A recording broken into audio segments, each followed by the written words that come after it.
Hello, this is Jeremy Gresham. I'm a principal at Scaffold Partners, and welcome to our webinar today on basic student housing property management.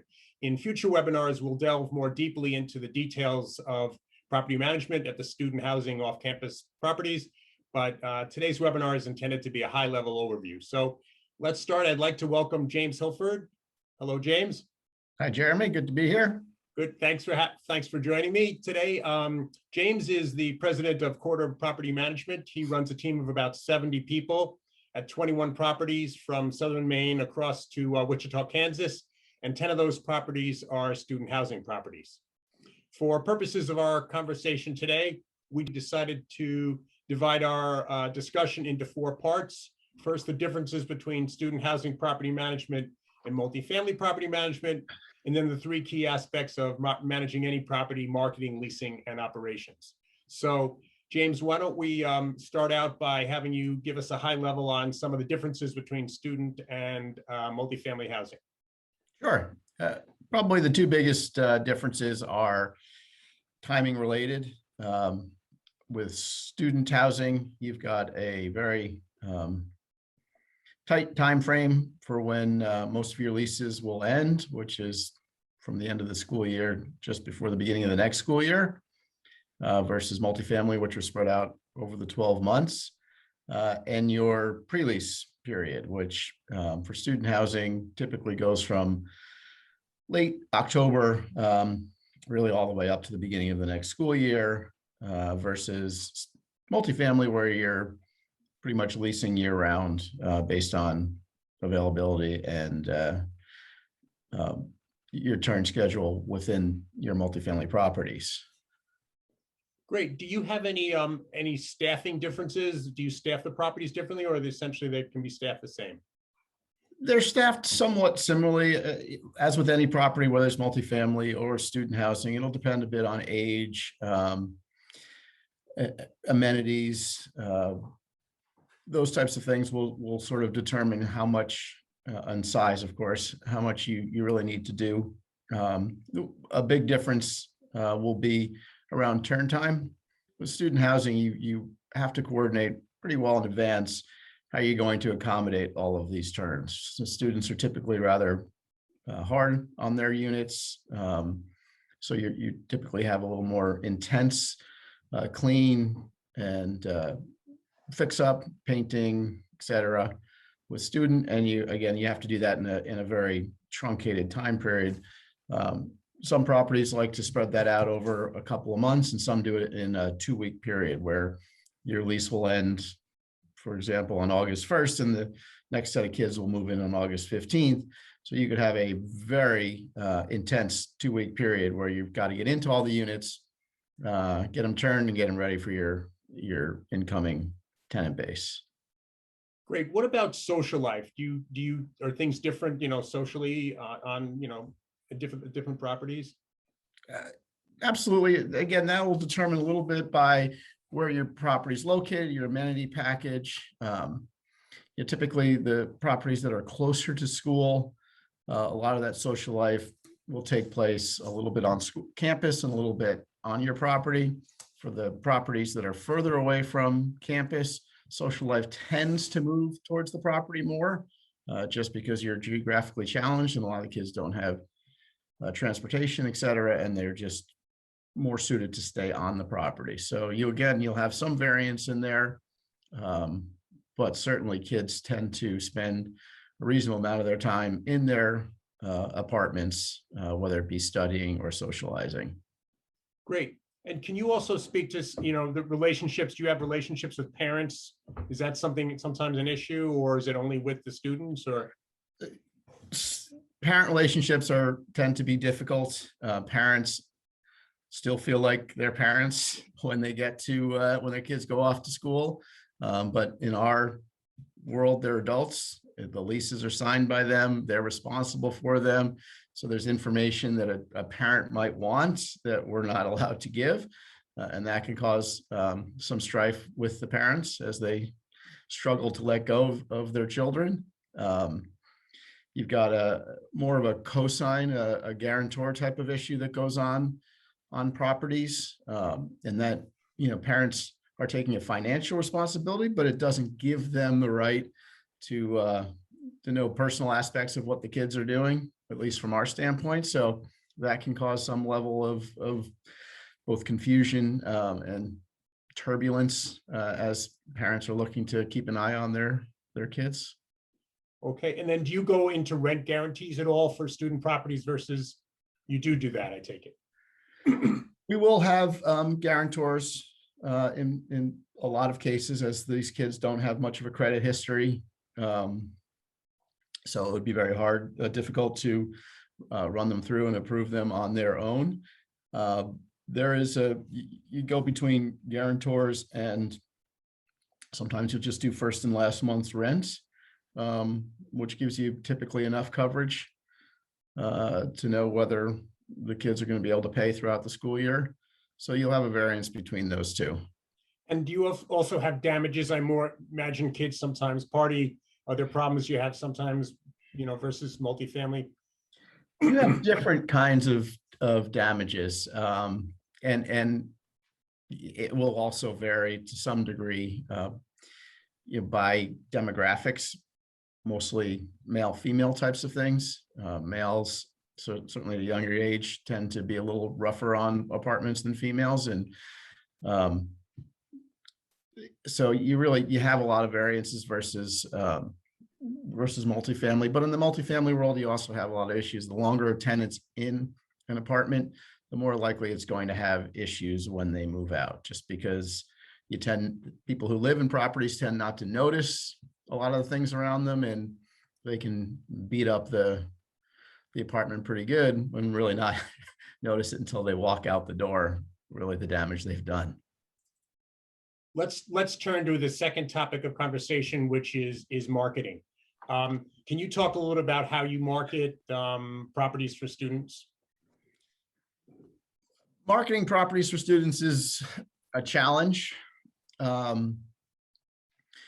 lot of the properties, a lot of student housing properties are in college towns, which can tend to be smaller, tend to be more intimate type of setups, where you're not going to have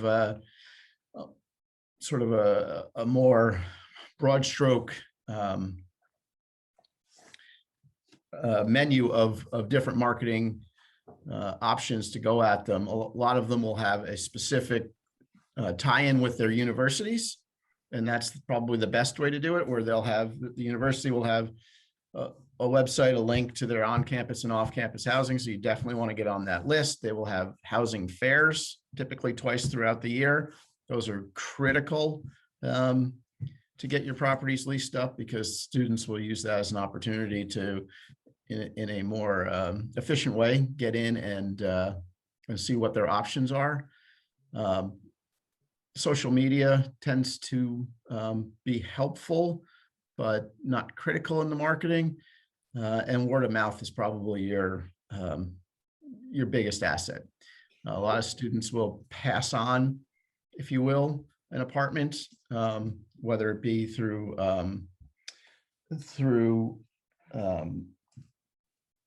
teams, part of a team. So the tennis team passes it on down to the Greek life. You get a lot of that, where they'll pass it on to people coming up. There's those are probably your best and most efficient avenues for effectively marketing. Do you use any technology tools? I don't know, social media, Pinterest, social video, interest, Instagram, that kind of thing? Our websites are probably our most powerful. We will certainly use things like Instagram, Twitter, and the like throughout the year, just to try and keep top of mind. But most of the people who are following the property are at the property. You're not going to get a lot of students who are going to follow your property just because they're interested in it. Yeah, as I said earlier, your pre-lease sort of starts in October, which is a month and a half to 2 months into a school year. So by then, kids will start to follow you on your website and then start to think about making their plans for the next school year. But you're talking about folks who are 19 to 22. So planning far out in advance in their world, which is 6, 7, 8 months is a big big gap for them versus older folks. So they do need a bunch of nudging, and once they get on, they show interest and we get some information, we will poke them depending on what we have, whether it's a phone number, we'll send them messaging on the phone if they've opted into it, or emails, we'll send them little reminders and things. And sometimes we'll plan events where we'll have prospects coming in for whether it's to see one of our amenities. If we have a basketball court, maybe we might have a little tournament, invite them to it, or if we have a dog park, and we'll invite people to a sort of a dog day type of thing, whatever we can do to stay top of mind and try and get people at the property. Do you do any special marketing offers if things aren't leasing up as fast as you'd like? Do you have to go into that at all, or?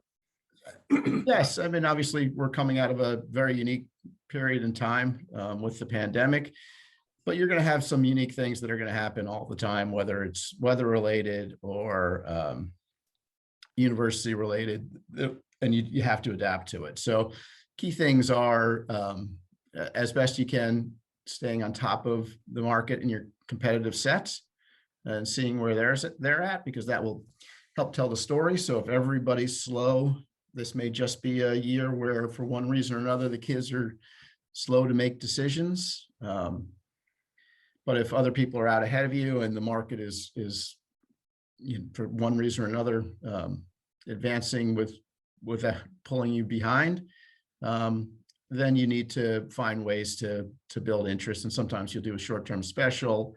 We'll do things that, anything from if you sign within 24 hours of touring, you get a special gift, to if you come within a period of time, you get in for maybe a PlayStation or something like that, something that will attract to the kids. But it's really about staying on top of market and traffic and constantly adapting to your read of the situation. Let's talk now about leasing, the next topic conversation.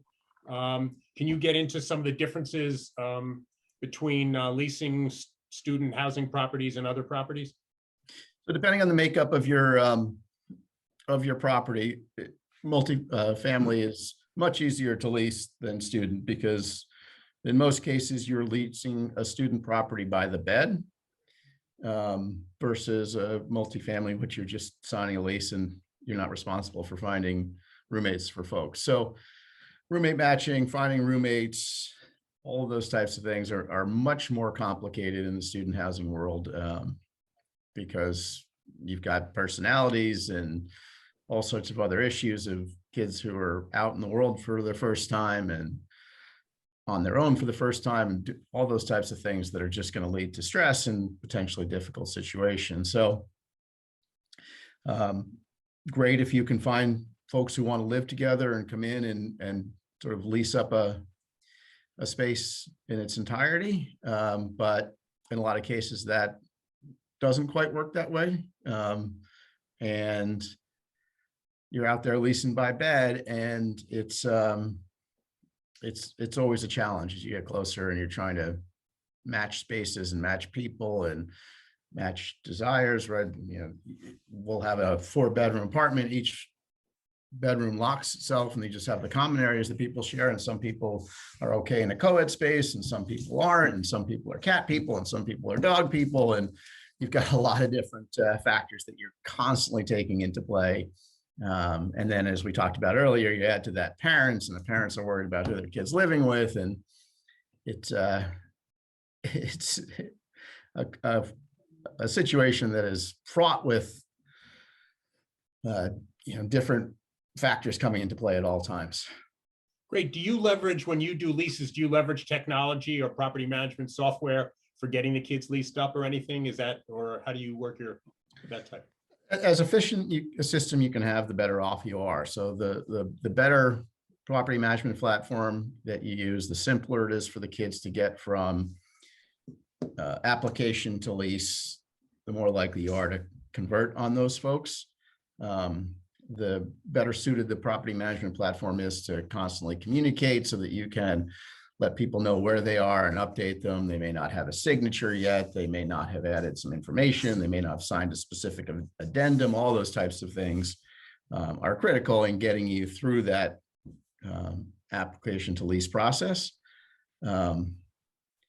So from that standpoint, technology is really critical from the days of 26-page leases that the kids have to come into the office and sign. Now everything can be done online, and it really is a much more effective and efficient process and much easier to track, because not only are you trying to fill spaces, match roommates, and do all those types of things, but you need to know what kind of apartment you're leasing, whether it's a basic unit, a partially upgraded unit, a fully upgraded unit. Allows you to track that so that you can also plan for your turn season and know what's coming down the pike. If a property is doing a bunch of upgrades, you're going to need to make sure you have enough time to get people in to do those upgraded types of things. And having good technology is critical in helping you properly plan for that. Great. And then are there any clauses that you might have in your student leases that you might not have? Like, do you have no partying clauses or anything like that I've read about, or they tend to be like a multifamily lease in a lot of ways? They're very much like a multifamily lease, with the exception of, as I said, you've got roommate matching. So you've got some issues like that need to be covered, because kids will ask to switch roommates and do those types of things. So you really need to cover that, which you typically don't in a multifamily lease. But beyond that, we haven't in the past had no partying. We have noise ordinance types of things in all of our leases, whether they're multifamily or student. It really comes down to you treat the students with the same respect you treat your multifamily tenants, and you expect that same level of respect back. Our last topic in this webinar is operations. Can you get into some of the operational challenges around managing a student property? Sure. One of the biggest things is, again, you've got kids who are leaving home for the first time. And typically a good percentage of them have not had to live on their own. So they may not understand the concept of how you turn on heat, because it just sort of happens for them in their homes, or, what you can or cannot do and put into a toilet, or, how many people can you really have in a small space? What happens when a light bulb goes out? Anything along those lines, operationally are more of a significant challenge at the student level. Again, because they're just not experienced as of yet, so they're learning, and you want to help them learn, and you want to help them become good tenants, because good tenants will make your life a lot easier. So that's a constant operational challenge. What about any popular amenities that would be more suitable for student than, let's say, multifamily or senior housing? Or sure. I mean, it depends to some degree on what demographic you're going after. We'll have but typically some sort of sporting court, whether it's a volleyball court, basketball court. Those things are utilized much more frequently than at a student property than at a multifamily. Your dog parks are going to get used more at a multifamily, but you'll have some level of usage there. These are kids fresh out of being at home, so you can have things like grills, but it's good to understand that maybe many of these kids haven't really used a grill before, or started one, or done those types of things. So you really want to give them the proper instruction on those types of things. Some of the higher end student housing will mirror multifamily, and they'll have common rooms. They'll have pool areas with jacuzzis and those types of things. But for the most part, you're going to have lower end amenities at student housing versus your higher end. Your gyms will be somewhat more basic because the kids have access to typically a great fitness center at the school.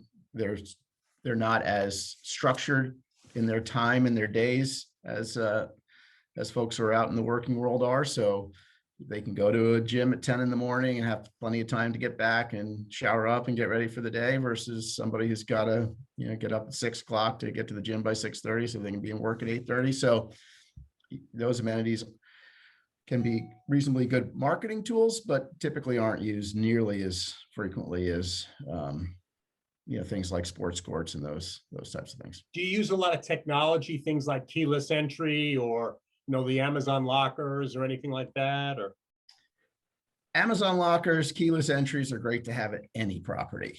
When lockouts are your biggest thing, they're kids. They forget their keys frequently. And in some cases, they're okay because you've got a roommate who might or may not be there. But to be able to open up an apartment for somebody remotely and not have to send somebody out in the middle of the night if they get locked out, it's great at any property, whether it's a multifamily or student.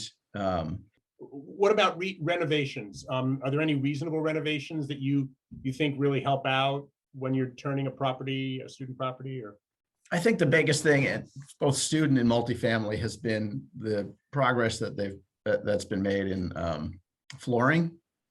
The strong, durable LTV and the type flooring is infinitely better than carpets overall from a turn standpoint. I mean, it's great. You can come in with a turn and shampoo a carpet, but they're kids and they're beating the heck out of them. So a floor can be much more easily fixed. It can be much more easily cleaned.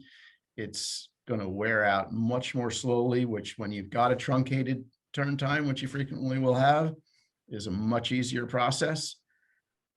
So things like that really have sort of changed the game a bunch. And what about social events or activities, at the property versus, a multi-property? Your participation at the student level is much higher than at multifamily. So I think, again, that's part of that is the fact that they've got very a lot of flexibility in their day, so they can sort of plan their day more easily than a multifamily tenant. So properties will frequently monthly have some sort of event, whether it's a wrap day where kids are coming and getting wraps, sandwiches, or we'll have, when the weather gets nice, we'll do something outside for them. And they really they're much more social because that's what part of what they're at college to do, is to grow those social skills and learn those things. So I think those are critical to the success of a student property, is building that sort of community feel where they're frequently getting together with the other kids in an environment that's a little less social than their nighttime events. Okay, and then about accounting, bookkeeping, spend management, anything utilities, it would be a little bit different here than in other properties? Well, again, with students, it's their first time. So it's the first time putting their names on utilities. That's a complicated process sometimes, letting them know, holding their hand through that, what they have to do, reminding them when they leave, if their lease is up, that they have to cancel those things. They just don't go away as soon as they walk out the door. We have issues with that frequently.